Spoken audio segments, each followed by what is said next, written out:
Mississippi cosmetology students no longer have to pass a hands-on practical exam to earn their professional licenses. The Mississippi Board of Cosmetology and Barbering eliminated the skills test earlier this month, but students must still complete their required training hours and pass a written theory exam. Instructors say the shift is already changing how they use class time.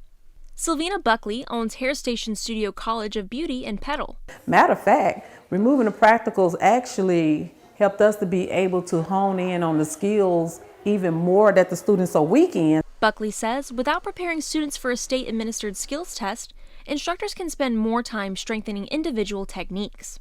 She says the change also increases accountability for schools. It's just really going to force the schools to do what they need to do to make sure these students are prepared when they graduate. State leaders say the change does not lower training standards. Catherine Bell, executive director of the board, says students must still complete the full program before qualifying to test. Students or licensee candidates are never going to even make it to the board theory exam until they've gone through that full program of study. They've demonstrated throughout their program of study the ability to do the skills required, do them well, and do them safely. Bell says eliminating the second exam allows students to earn licenses faster and reduces overall testing costs.